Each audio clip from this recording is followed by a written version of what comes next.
1877. So please, if you're still interested in knowing about that one as well, please make it out for the next month as well. All right. So kind of went basic with the title. I was like, what can I name it? Well, blood, salt, and tears, kind of like blood, sweat, and tears, right? There was blood, there was a lot of salt, and tears, right? And loss of life is always very, very sad. The wars essentially were number one about salt, right?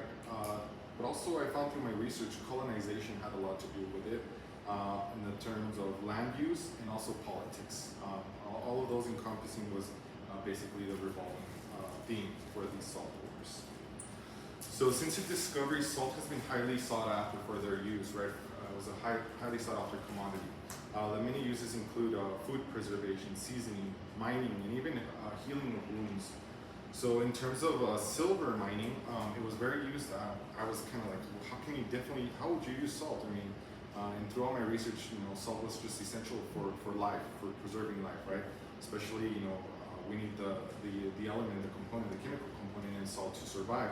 However, it was interesting to find that it was actually used in silver mining. So they would crush the silver ore and they would roast it with rock salt, and it would convert the silver sulfide to silver chloride, which was easier to separate. So in the mines down in Mexico, of course, a lot of silver was coming through it, so it was highly sought after for that reason as well. However, this salt was not easily accessible. It's not like nowadays we can go to Walmart and get a big old tub of salt for like $3. Back in the day, they didn't have that commodity, right? So that's the reason why salt was very, very lucrative back in the day. So in terms of land use, there's three different perspectives that I found. So the first one was the Native American perspective on land, right? So their way of viewing land was communal use of land. So from this article that I read from the Grand Canyon Trust by Dalia Boyd, she mentions that owning land was a foreign concept to Native Americans. So for Native Americans to use land was sentient, and it encompassed many life forms and spaces. So for them, it was, once the Europeans arrived, it was sort of a culture shock, right? To tell you that, now I'm going to be owning something that you've been coexisting with for many generations. For our southern neighbors, right? So our other indigenous tribes down south, the Aztec Empire, they also had they evolved. They were nomadic, but they became more sedentary. Now for the Aztec Empire, land belonged to the emperor, right? But they did develop this term called calpulli, which is basically units of communal housing that was still owned by the emperor, right?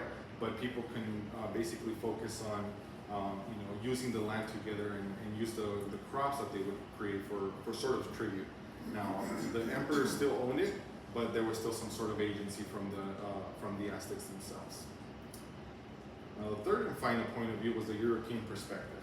Once you get to that, land to them, to the Europeans, was a commodity. It was something that you could buy and sell as you please, and it would have an individual owner, and they would have the rights to that land. So through my research, I was able to see that it was sort of an easier transition from Spanish Europeans for the conquest of the Aztecs, because they sort of had the same ideal, right? Spaniards believed that land could be bought and sold as pleased, and the Aztecs, the emperors, they believed that the emperor was the owner of the land. However, when the Native Americans here in the United States, they come, the British come, it was sort of different, right? They didn't have an idea of land ownership. To them, it was just that sort of communal land use. And of course, you add into the fact that the 90% of decimation of life from the Europeans due to the illnesses, a lot of those Native Americans' lives were lost, and the traditions were lost as well. So why is this guy talking about land use and Native American use versus European? Well, we have to remember, right? Spanish, who did they colonize? They colonized the Aztecs, which in turn resulted in becoming Mexico. So here's where the politics get into play. So under Spanish law, The titles to all the mines and minerals, including the salt that we're talking about, belonged to the government. Now, King Charles I granted the inhabitants of New Spain the right to freely gather it and continue to use it. This sort of practice transferred over that once Mexico became independent in 1821.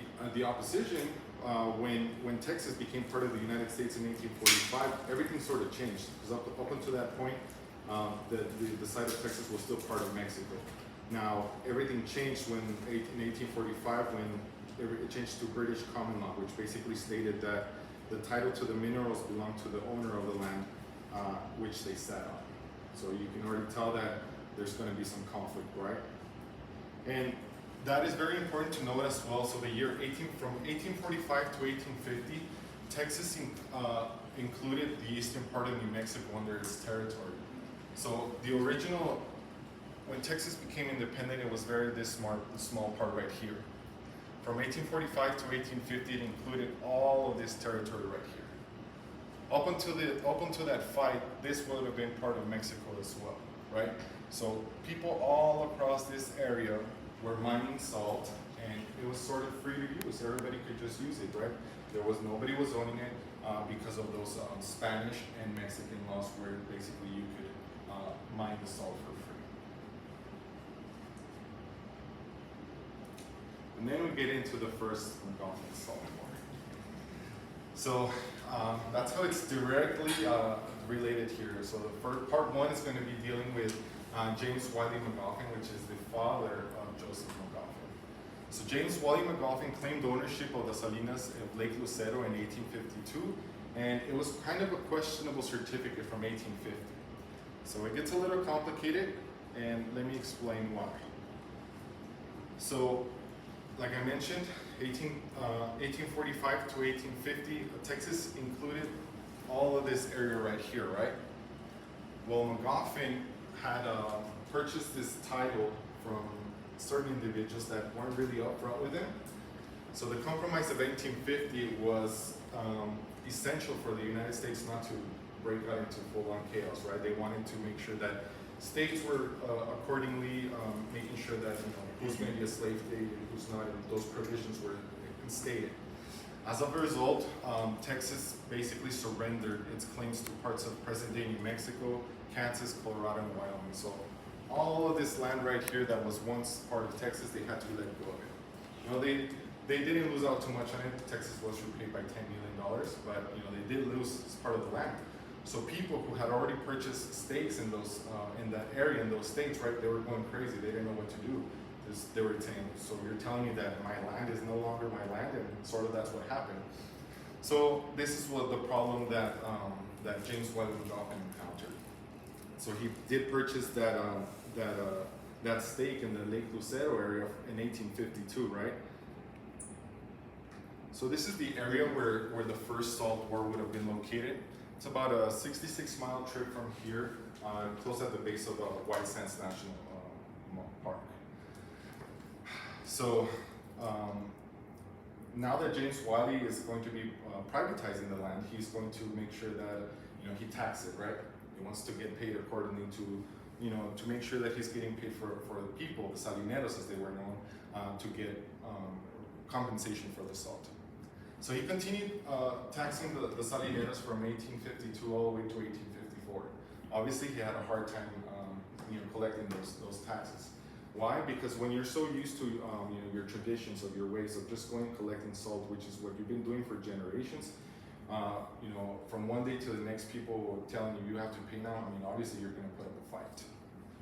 So in January of 1854, McGoffin was alerted that a large group of salineros from the Doña Ana County were on their way to Lake Lucero to gather some of his salt without his permission. Obviously, McGoffin didn't like that, right? He's been trying to tax him for over 2 years, not getting any money from it. So he basically said he's had it. He's had enough. So what he's going to do about it is decides to fight back. So McGoffin decided to secure a warrant from El Paso Sheriff's William Ford to arrest the salineros. So McGoffin, along with Ford and a posse of over 30 well-armed individuals, they decide to cross over to New Mexico and decide to intercept the salineros. to prevent the illegal extraction of the salt. And I will explain the illegal part in a little bit. The group, even though Michelle had even brought it up to my attention, and I did find it, they took a howitzer for additional support with them.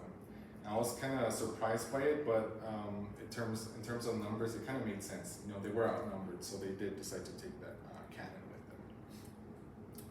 So McGoffin's crew eventually intercepted the New Mexican group of around 125 men at around 3 o'clock in the afternoon, and they served them with a warrant, and they basically just laughed at their faces and said, no, you have no rights. We've been doing this for generations. Who are you to tell us that you cannot come into this land? Because again, remember, it's been instilled in their hearts that it's part of their traditions. It's what they do. Discussions soon started. It's kind of, and in all the papers that I read, no one really knows how the fight started. It's basically kind of like fights nowadays. Someone starts it out of nowhere. So all I read is that out of nowhere you heard a gunshot and boom, battle ensued. It was short. It was only 10 minutes. After 10 minutes of gunfire, the Salineros fled, right? Obviously, the cannon was going to be a huge deterrent. It was actually quite an impressive sight.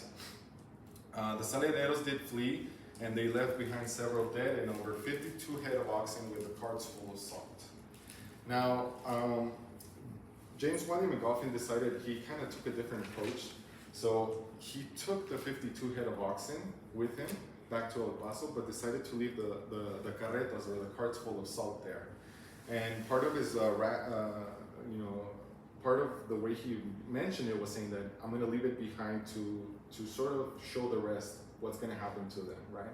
So they left the dead behind along with the carretas full of salt to sort of leave it as a deterrent for the next group that decided to test it. It was actually, it doesn't make sense, right? You're going to leave salt there unattended.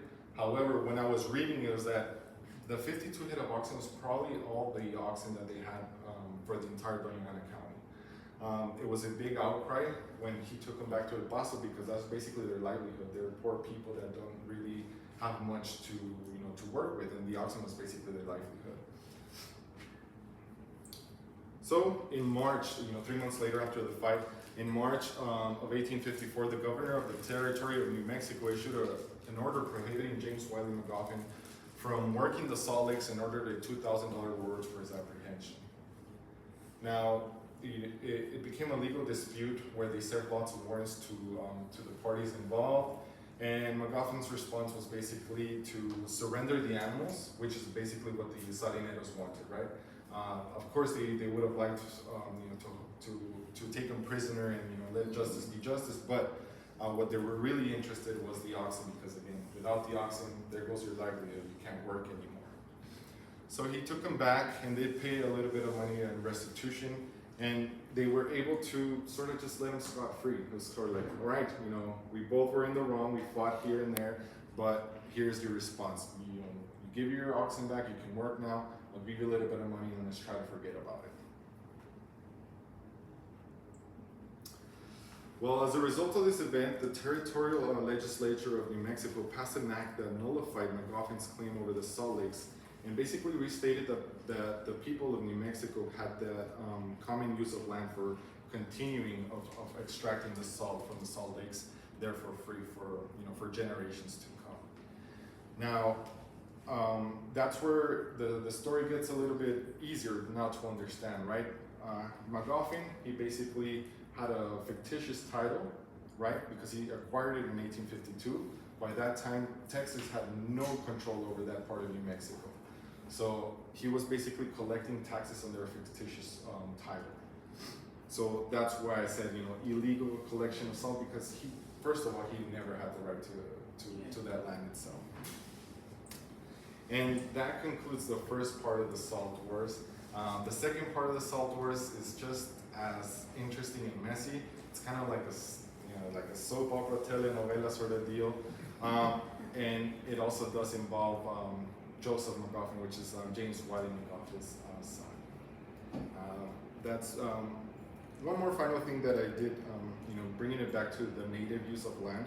So I mentioned that the Aztecs had this term called calpulli, right, which is basically communal use of land. Basically, that was replaced by the Spaniards. The Spaniards and then the Mexicans had this term called ejidos, which was basically the state is going to own the land, and basically we're going to give you rights to mine the land, right? And you can do it as freely as you want. We're not going to interfere with it. And that's basically going to be a setup for the next salt war, which basically translates to that term of the ejidos is basically what's going to contribute to the next sort of salt wars of 1877. Once again, thank you so much for joining us for this lecture, and I'll open it up to you all. You have any questions? Do you have a date yet for the second one? It'd be the third Wednesday of the month, so Yeah, third Wednesday of August. August. Yeah. 20th?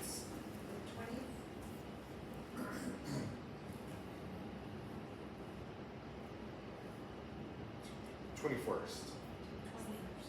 Yeah. And yes, go I ahead. want to ask about the use of salt in the silver mines in Mexico and the trail El Paso to Chihuahua to DF. And there wasn't a smelter in El Paso.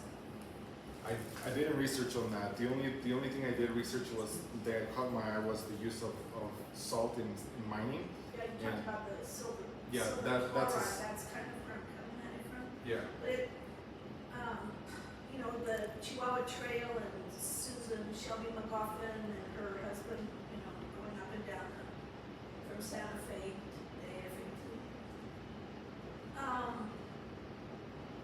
Mexico is great. One of its greatest riches is mineral wealth. It's all over the churches. It's I guess it's in boxes someplace in Mexico City. But were there lots of little sources of, you know, these salt lakes that stuff was scraped off and put on the oxes, and that, yeah, I think what it has had created huge demand and big profits Yeah. for short-term employment. Yeah, so for the ones that we know here locally, the ones that I did find were the one in Lake Lucero, which is up by the in New Mexico, and the other one at the Guadalupe Mountain National Park. That's where the second salt war takes place. I didn't go into detail as far as further down south into Mexico. I did find that that was the main purpose of it as well for mining that they would have used. I suspect that further down south in the Chihuahuan Desert as well. Basically, that's what it was. This area used to be covered in oceans back in the day, long ago. Obviously, once they dried up, they created the salt deposits as well that are there. So I suspect that maybe there are going to be pockets further down that trail. However, I didn't go that deep into the research as far as that one. Well, I could imagine, one of the things with salt, with its whole salt war and the people, one of the things was that the salt, maybe there wasn't a lot. Maybe that they were very precious. Maybe these supplies were very precious because there wasn't maybe a lot of. Yeah, there were pockets, but it wasn't like easily accessible. Yeah. Easily accessible in terms of when you think about it, if you go from here to White Sands, it's going to be 66 miles. That's about an hour and a half driving, right? But when you're talking in terms of the carretas full of oxen, the oxen don't really move that fast, right? So to make that trek all the way out there, and not only that, but you have to take into consideration that there might be some Native American raids that might happen. All the security involved with it. So obviously that's why it's going to be so expensive and so much effort to put into the extraction of the salt.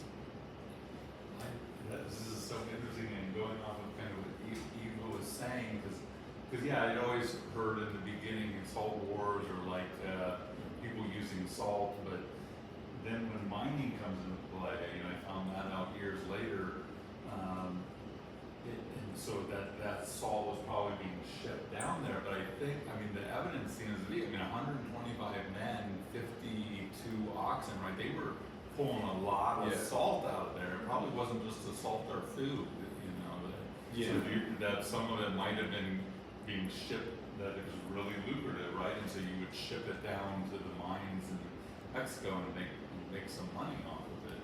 Yeah, and not only that, not only was it just for the mining purposes, but like I mentioned, you know, salt was used for everyday use. I mean, you go back in the day, obviously in electricity, how are you going to preserve your food? Salt was a key component in preserving the food as well, right? And I didn't include it part of my research, but you know, the salt and gold trade in Africa was also very, very well researched as well, right?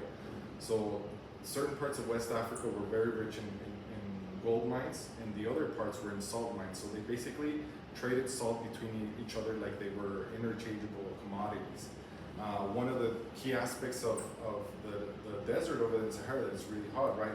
When you're doing that trek, you're going to sweat a lot and lose a lot of those minerals. So salt itself just became a method of survival as well. Without having the consumption of salt, you would have been perishing out in the desert. So that goes into, you know, the value and the use of salt itself. I also know that salt's got important livestock applications for the same purpose. That for oxen and for cows and geese of burden, that you let them lick the salt and it helps them better acclimate to this weather. So those oxen might have been relying on some of that salt. Exactly. I was Yeah. also thinking about how intimidating James Wiley McGoffin must have been as an enemy during this time period. 8 blocks from here was his McGoffinsville with the U.S. Army as the fort. He was the landlord for the fort.